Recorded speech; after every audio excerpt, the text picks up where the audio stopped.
Hello, everybody. This is the Fiery Joker, and today we, all five of us, just saw Finding Dory. It's on the Fiery Joker. Here's DRWolf, and this is LooneyTurtle, and we got Silver Quill, who is stuck in the middle. Hello. And we got Dakota. He is one of my editors. Hello. All right, so my heart was not ready for this movie. Oh, seriously, that opening was. Oh, I swear I was getting misty-eyed. Not quite teary, but misty-eyed. Yeah, I think we should start with the short that appeared at the beginning. Yes. Piper. Yes. I would hesitate to actually tell people what it's about because I think that's something that if you go in blind, it's going to touch you far more. But I will say it is incredibly adorable and it will definitely stay in your memory long after the film is over. So again, Pixar, fantastic shorts. I really don't think I've seen anything quite this cute in a long time. Or look good. I mean, that short just... The water just looks so real. It just keeps getting better and better. I don't know how long. Sand looks so real. Oh, yeah. And the flying saucers. Oh, Sure. Yeah, you you're could count funny. the pebbles. It was crazy. I will say this much about the short: they're able to convey dialogue without words. Right. Yeah. Like, for example, with the little bird. Hold on a second.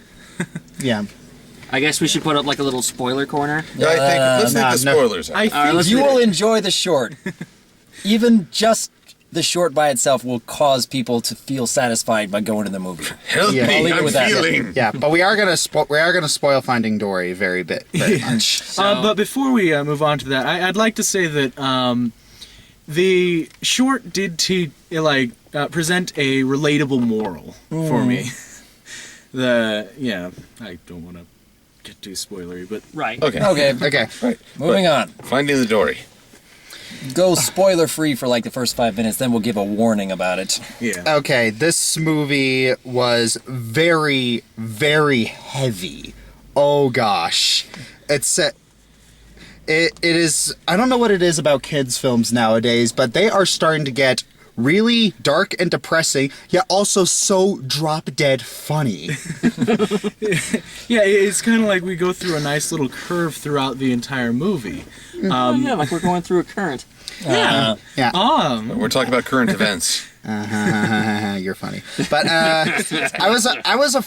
the one thing I was really afraid that Marlin and Nemo were just gonna be along for the ride. They wouldn't have a significant role, and they do have a significant role. There is a reason for both of them to be there, and I love it. And Nemo has changed a lot from the first movie. In the first one, he was, rebellious against his father, and at the same time very afraid. This one, he's more assertive. He's also a little sarcastic towards his father. And it seems to be that I think, well, just with so many things that Nemo has said to Marlin, I think he's actually the wiser of the two. I don't know, that's just my thought. No, I kind of see that too. It works. Whereas But sorry. Marlin's still kind of the worrywart that he always was.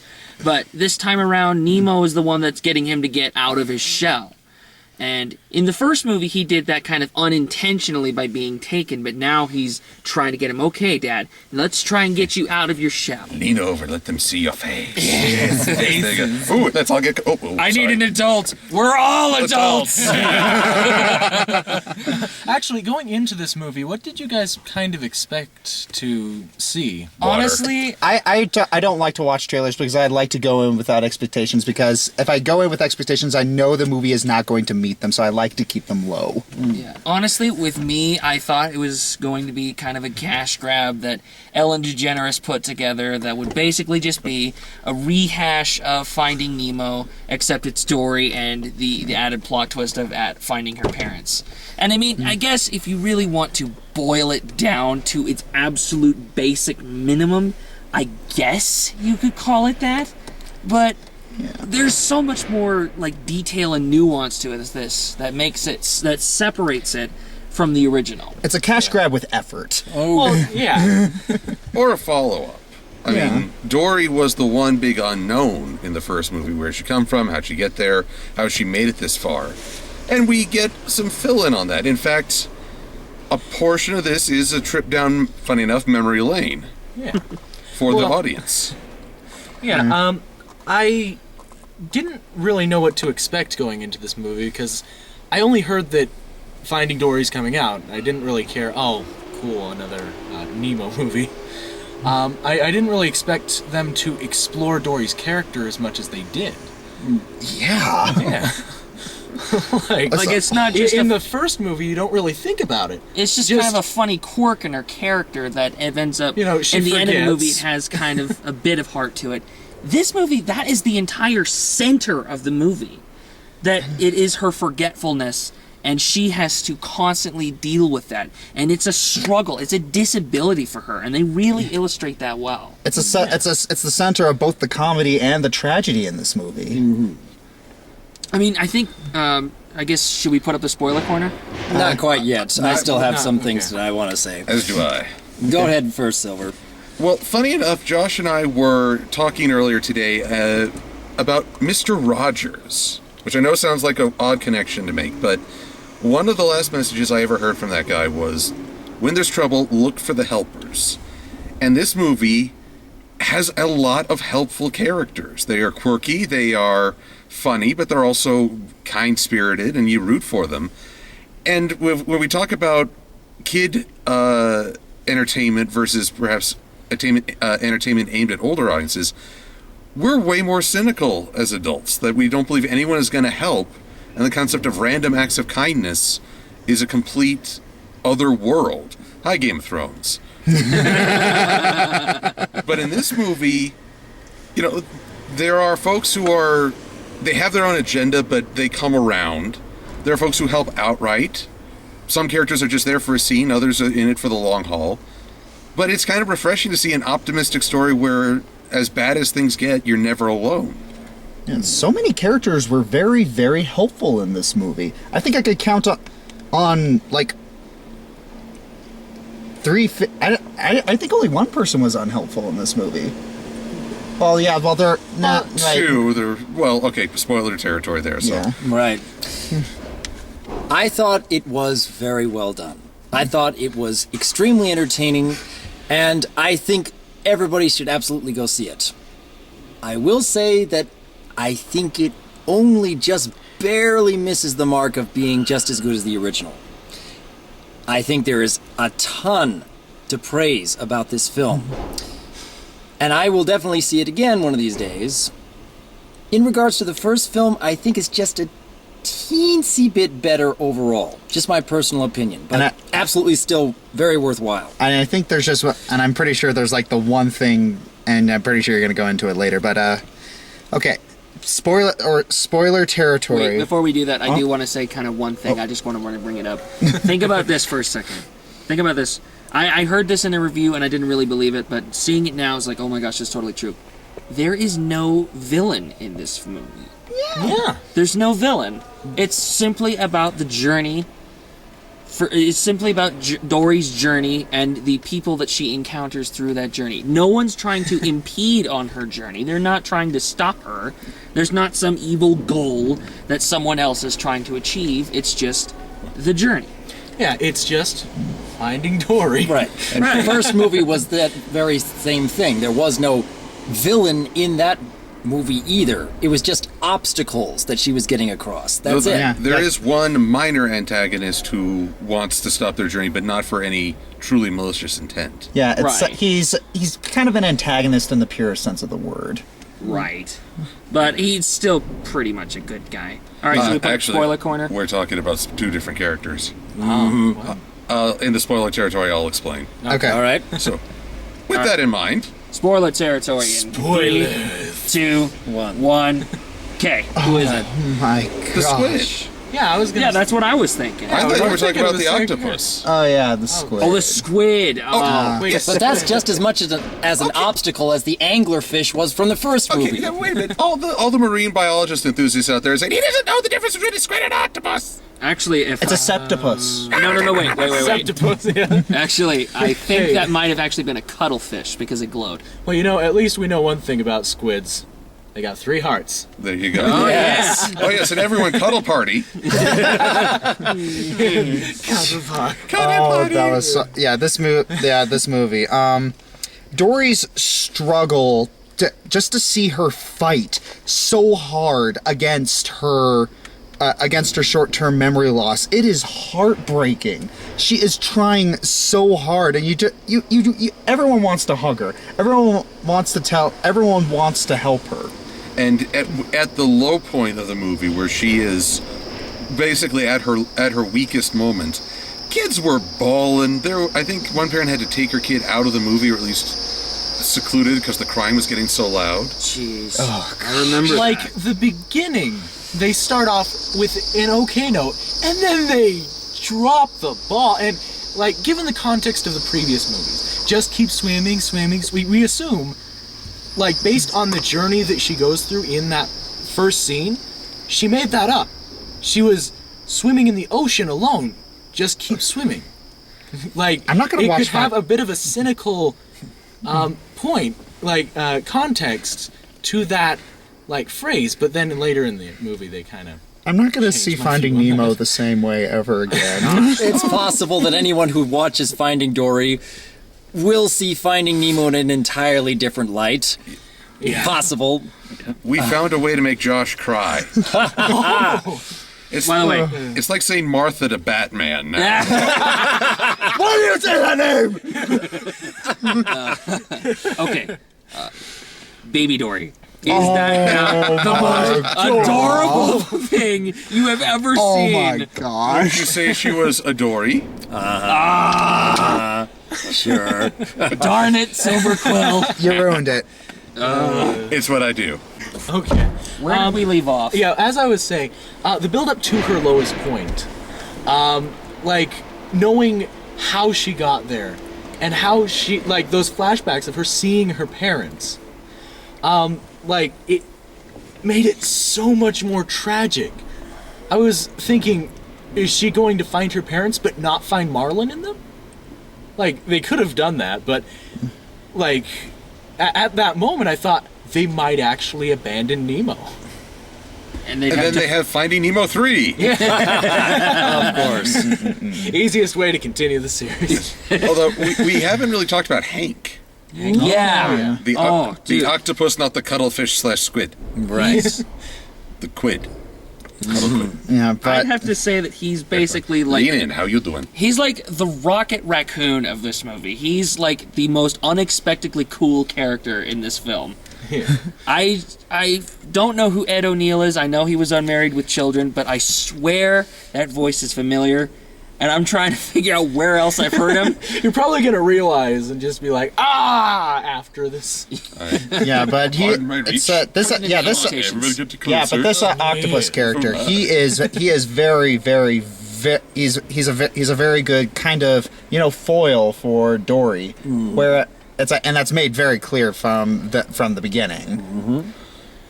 One thing that I really liked with Hank's character was the very creative ways that he could blend into his environment. Like, yeah, he could camouflage himself, but the very first shot of Hank, we were just like, oh my gosh, that is so clever. I was like, there's yeah. Whoa! There's Oh, there is Poster there's and- those cat hang in there posters, and the cat's hanging there, and all of a sudden its eyes just gorge outward. Yeah. And then you completely takes you off guard. see, whoa, and then you see it start melting. And it's like, They oh, take it's an every octopus. every advantage of the ability for him to camouflage. Yeah, that- every advantage. Even the I was credits, kinda the horrified credits, for a they make it into a Where's Waldo with Hank's character. That's really clever. I feel like the credits are supposedly like they came up with so many different ideas for what Hank could do, but they didn't have time to fit it in the film. It's like, screw it, we'll put it in the end credits. Actually, I was thrown off guard when they have the coffee mug and he camouflages into a cactus. Like, I looked at that scene and I was like, where is... Oh! He's the he's in the potted plant. Very, very well animated. Very well done. They went all out in this one. Yeah, and everyone got development. Dory got development. Marlin. It's even though he kind of learned a lesson. Even though he kind of learned his lesson last movie about letting people, about trusting others to be able to handle themselves, he still kind of had to learn the same thing again. I think he learned a similar lesson, but had to learn it for different reasons. Right. And I can appreciate that they were further exploring the idea from a different perspective. And see, a lot of people would complain about a character learning the same lesson again, but in this movie they do it in such a way where you feel like, you know, that's part of his character, that it's kind of hard for him to learn that lesson, so he has to learn it a little different way. I mean, they kind of say that at the end. It's like, you always look anxious. Although, one criticism for the movie, because we've been singing in praises because it is delightful, there are a lot of events that sort of feel like divine providence, or it's happening to further the story by coincidence. Yeah. Usually in the first act, which is what a lot of stories do. They rely on the circumstance to get the ball rolling. Like, can you give an example? I'm having a hard time. Well, let's see here. There's Dory getting caught happening to be in the same room as Hank, who literally appears out of the wall. There's the providence that she is dumped in the exact place to meet her old friend Destiny. Who happens to be named Destiny. Yeah, there are a lot of coincidences, but I do feel that it's like, if a movie is written well enough that you can kind of ignore the tropes, then that speaks to the strength of the film. It becomes more tightly bound by the second and final acts. Yeah. Mm-hmm. You were talking about a lot of characters that go through character growth. There's one kind of minor character that goes through character growth, and that's the beluga whale who says his head got beat, so he can't use echolocation anymore, and he like complains about it all the time. Bailey, that's his name. Don't bail on me, Bailey. Now, okay, you like some of the puns in this, admit it. No. Yes. No. Don't bail on me, Bailey. It's Destiny. Keep swimming. Just keep swimming. Oh, a real tear. I can see it. But I do believe... why did you say that name? Right. I do believe there are just a couple of short parts in this film that drag just a little bit. I was completely invested for about 90 to 95% of this film, and just really eager to see what they were doing next, and enjoying every character interaction and the comedy.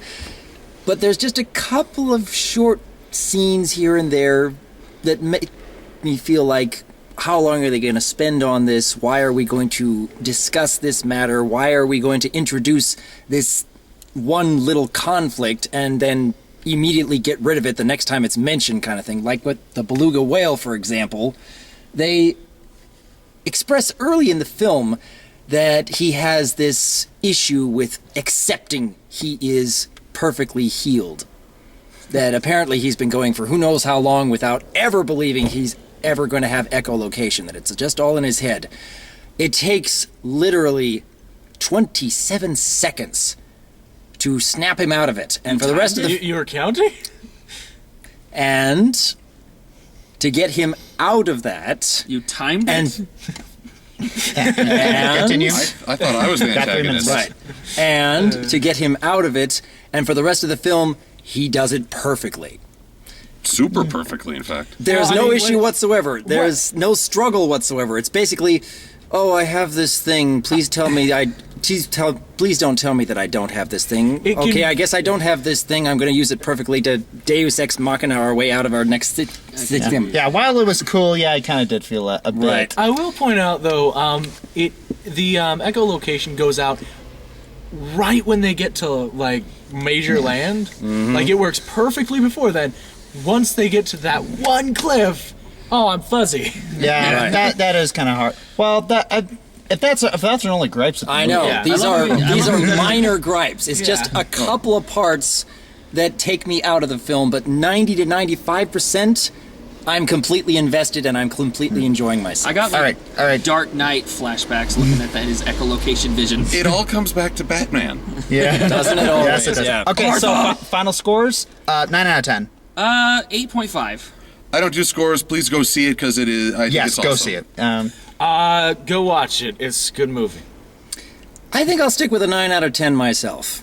Personally, I think the original was about a 9.5, but 9 Yeah. is still very, very good. Yes, go watch this movie. Right. It is good. It is really, really good. It will break your heart and will also warm it up. Keep swimming. Can I get a list of our favorite moments? Because there's one in particular I really want to talk about where everybody was busting out laughing. I see trees of green and red roses too.